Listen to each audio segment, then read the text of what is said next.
పొగుడుకున్నట్టుగా నిన్ను నువ్వు అద్భుతంగా మార్చుకున్నట్టుగా నువ్వు సాధించిన ప్రగతి ఏంటో రాష్ట్ర ప్రజలకు XYZ black and white release చేయి.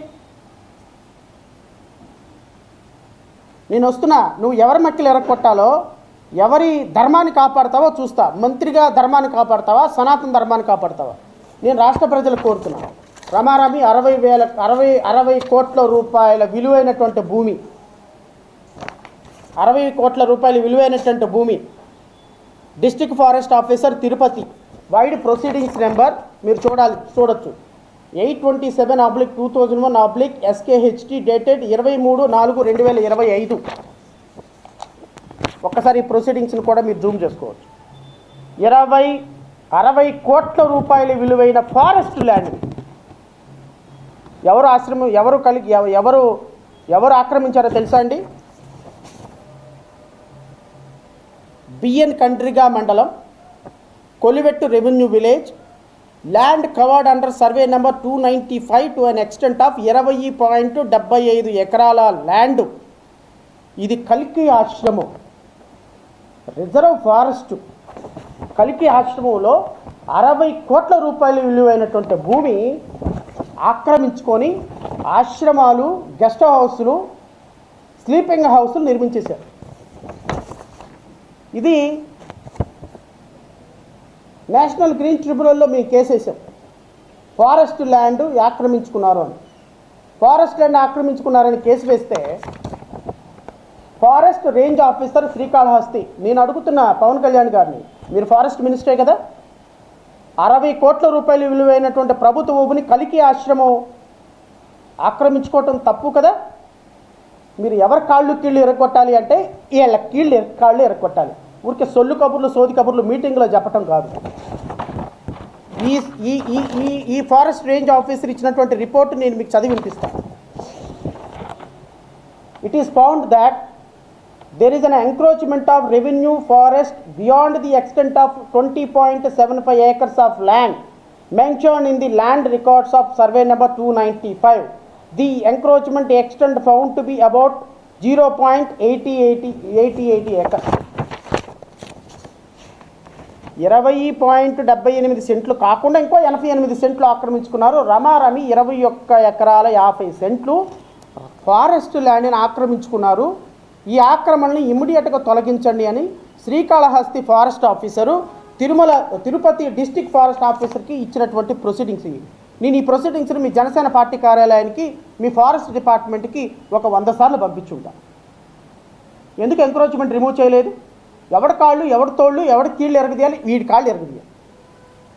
జనసేన పార్టీ కార్యాలయంలో ఊరికి ఊపుకుంటా ప్రతి సోమవారం, మంగళవారం ఒక గ్రీవియన్స్ పెట్టి అద్భుతంగా పరిపాలన చేస్తాం. 4 రోజులు సంబడానికి మంచి ఆఫ్ చేసి మళ్ళీ ఎవడి పనులు ఆడు చూసుకుంటున్నాడు కదా, వాళ్ళ కాళ్ళు వీళ్ళ కీళ్ళు ఎరగదీయాలి.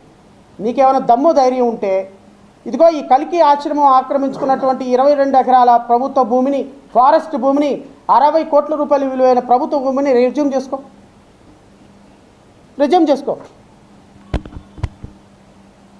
నెంబర్ 1. నెంబర్ 2, చిత్తూరు జిల్లాలో ఇంకొక కల్కి ఆశ్రమం ఉంది. ఈ చిత్తూరు జిల్లాలో కల్కి ఆశ్రమం ఇది ప్రభుత్వ భూమిని ఆక్రమించుకొని, అసైన్మెంట్ భూములను ఆక్రమించుకొని, రమారమి 40 ఎకరాల్లో ఫారెస్ట్ ల్యాండ్ని ఆక్రమించుకొని కల్కి ఆశ్రమం చిత్తూరు జిల్లాలో నడుస్తుంది. ఈ చిత్తూరు జిల్లాలో నడుస్తున్నటువంటి కల్కి ఆశ్రమానికి ఒక ప్రభుత్వ అనుమతి కూడా లేదు. నేను అడుగుతున్న పవన్ కళ్యాణ్ గారు, ఈ కల్కి ఆశ్రమం తిరుపతి జిల్లా సూళ్లూరుపేట డివిజన్ వరదయాపాలెం మండలం బత్తులవల్ల గ్రామ పంచాయతీ చెదలపాలెం రెవెన్యూ గ్రామ సమాచార హక్కు చట్టం సోన్స్ అనుభవించి 1900 అనుసరించి కల్కి భవనంకి సంబంధించినటువంటి ఎటువంటి అనుమతులు మా పంచాయతీ కార్యాలయం నుంచి జారీ చేయలేదు.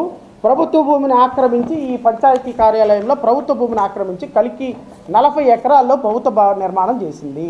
ఫారెస్ట్ ల్యాండ్ ఆక్రమించి 40 ఎకరాలు ప్రభుత్వ భూమి, ఫారెస్ట్ ల్యాండ్ అంటే రమారమి ఎంత తక్కువ వేసుకున్నా, ఎకరం 2 కోట్లు వేసుకున్నా కూడా 80 కోట్ల రూపాయల ప్రభుత్వ భూమి, ఫారెస్ట్ ల్యాండ్. ఇది కూడా నేను మీ ప్రభుత్వ కార్యాలయానికి పంపించా. మీరు ఎవరి తోలు, ఎవరి కాళ్ళు, ఎవరి కీళ్ళు ఎరగొట్టాలంటే వీళ్ళది. ఇప్పుడు చూస్తా మినిస్టర్ వర్సెస్ సనాతన ధర్మాధికారి. కలికి ఆశ్రమం ప్రభుత్వ భూములను ఆక్రమించి, ఫారెస్ట్ భూములను ఆక్రమించి, హైకోర్టులో ఏ విధమైనటువంటి స్టేలు లేకపోయినప్పటికీ కూడా ప్రభుత్వ కార్యాలయ వాళ్ళ గుళ్ళు గోపురాలు కట్టుకుంటూ ప్రజల దగ్గర నుంచి డబ్బులు వసూలు చేస్తూ ఫారెస్ట్ ల్యాండ్ ఆక్రమించుకున్నటువంటి కాళ్ళు కీళ్ళు ఎరగదీస్తారో, లేకపోతే సనాతన ధర్మాకారిని గుళ్ళో మెట్లు కడుగుతారో నేను చూస్తాను. మీరు లేదు తూచు చట్టం ముందు ఎవరైనా సమానులే, ఎట్టి పరిస్థితుల్లో చట్టానికి ఎవరు అతీతులు కాదు, పవన్ కళ్యాణ్ అనేవాడు ఎప్పటికీ మారడు, సమాజం కోసం బతుకుతాడు, నీతి కోసం బతుకుతాడు, విలువల కోసం బతుకుతాడని మీరు చెప్తున్నారు కదా.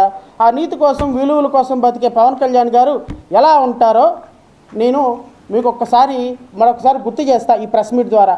మీరు మీ అధికార ప్రతినిధులు ఎవరైనా ఈ ప్రెస్ మీట్ చూసి మీకేమన్నా సార్ మా నోటీస్కి రాలేదు, ఇంకా మాకు ఆధారాలు కావాలి, మేము యాక్షన్ తీసుకుంటామని మీరు అంటారా?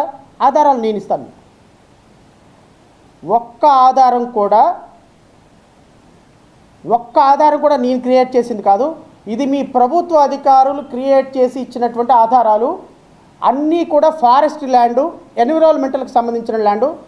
రమారమి 2000 కేసెస్లో నా దగ్గర ఉన్న డేటా ప్రకారం చూస్తే 2000 కేసెస్లో ఫారెస్ట్ ల్యాండ్ రమారమి 40,000 ఎకరాల ప్రభుత్వ భూమి ఆక్రమణలో ఉందన్న ఇన్ఫర్మేషన్ నా దగ్గర ఉంది. మీకు ఏమైనా దమ్ము ధైర్యం ఉంటే, చావ ఉంటే, మీరు నిజమైనటువంటి డిప్యూటీ సీఎంగా రాష్ట్రంలో ఒక అద్భుతమైనటువంటి పరిపాలన సృష్టించాలి అంటే నేను ఇచ్చినటువంటి ఆధారాలతో వాళ్ళని బయటపడేయండి. జనసేన పార్టీ కార్యాలయానికి వచ్చి నేను మీకు పుష్పగుచ్చం ఇస్తాను. లేదు ఆ ప్రెస్ మీటింగ్లోనో లేకపోతే పబ్లిక్ మీటింగ్లోనో మన వెనక్కి కూర్చున్న జనసేన కార్యకర్తలు మనం ఏది మాట్లాడినా సప్పట్లో కొట్టే గొర్రెలను కూర్చోబెట్టుకొని మాట్లాడతామంటారా? మాట్లాడు. మీరు అలా మాట్లాడినంత వరకు నేను అలాగ మాట్లాడుతూనే ఉంటాను.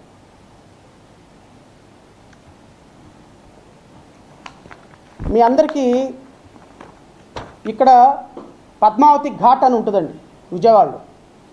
E3 ఎంటర్టైన్మెంట్స్ అని ఒక పెద్ద రెస్టారెంట్ ఉంది. ఈ E3 రెస్టారెంటు రమారమి ఒక్కొక్క వ్యక్తి దగ్గర నుంచి 5 లక్షల రూపాయల సబ్లీజ్కి తీసుకొని ఒక పద్మావతి ఘాట్ మొత్తాన్ని అతికిచ్చేశారు మున్సిపాలిటీ వాళ్ళు. ఏమంటే నదీ పరివాహ ప్రాంతం ఒక పద్మావతి ఘాట్ అంటే నదీ పాయ, కమర్షియల్ యాక్టివిటీస్కి వాడచ్చా? ఒక నదిని దాని ఫ్లోని ఆఫ్ చేసి నదిని ఎంక్రోచ్ చేసి కింద మొత్తం కన్స్ట్రక్షన్ బేస్మెంట్ కట్టేసి అక్కడ కుర్చీలు వేసి అది ఒక హోటల్ కింద కన్వర్ట్ చేసి అక్కడ 70-80 మంది సబ్లీజ్కి ఇచ్చేసి ఆ సబ్లీజ్కి ఇచ్చినటువంటి వాళ్ళ దగ్గర నుంచి 5 లక్షల రూపాయలు తీసుకొని హైదరాబాద్లో ఉండే ఒక కాంట్రాక్టరు ఈ జనసేన పార్టీ కార్యాలయానికి 1 కోటి రూపాయలు సంవత్సరానికి 6 నెలలకి 1 కోటి రూపాయలు 2 కోట్ల రూపాయలు డబ్బులు పంపిస్తూ ఇక్కడ ఉన్నటువంటి లోకల్ ఎమ్మెల్యేకి డబ్బులు ఇస్తూ మున్సిపాలిటీ చేత ఒక ఘాట్ మొత్తాన్ని లీజుకు తీసుకున్నటువంటి ఒక దుర్మార్గకరమైనటువంటి చర్య రాష్ట్రంలో మీ కంటికి కనిపించలేదా? కీళ్ళు కాళ్ళు ఎరగదు కొట్టాల్సింది ఎవరిని సార్? ఎవరిని? ఊరు పేరు లేని రౌడీ షీటర్లనా? కాదు సార్, ఆకాశరామన్న ఉత్తరాలు రాసేటువంటి రౌడీ షీటర్లనా? ఎవరికి ఎరగొట్టాలి కాళ్ళు? ఇంకా ఈ ఘాటుని ప్రభుత్వం రాజకీయాలకు తలొగ్గి ఒక కృష్ణానది మొత్తాన్ని ఒకడికి కమర్షియల్ యాక్టివిటీస్ కోసం ఇవ్వటమే తప్పైతే, ఇది చూడండి, ఈ E3కి కాంట్రాక్ట్ తీసుకున్నటువంటి వ్యక్తి ప్రభుత్వానికి ఎక్కొట్టిన డబ్బు ఇది. నాకు తెలిసి E3లోకి వెళ్తే మీరు సాయంత్రానికి ఒక షాప్ దగ్గరికి వెళ్ళి బిర్యానీ ఆర్డర్ చేస్తే అరగంట పట్టుద్ది. అంటే అంత క్రౌడ్ ఉంటుంది. రమారమి ఒక రోజుకు వచ్చి 6 కోట్ల నుంచి 7 కోట్ల రూపాయల బిజినెస్ సరిగ్గా ఒక ప్రెమిసెస్ని ఆక్రమించేసుకొని, నదిని ఆక్రమించుకొని, పద్మావతి ఘాట్ని ఆక్రమించుకొని, ఈ ఆక్రమణ చేసుకున్నటువంటి వ్యక్తి ప్రభుత్వానికి డబ్బులు కట్టకుండా ఉంటే ప్రభుత్వం నోటీస్ ఇచ్చింది. చూడండి, LR నెంబర్ 139812/2017 అక్టోబర్ 2019 నుంచి జూన్ 2024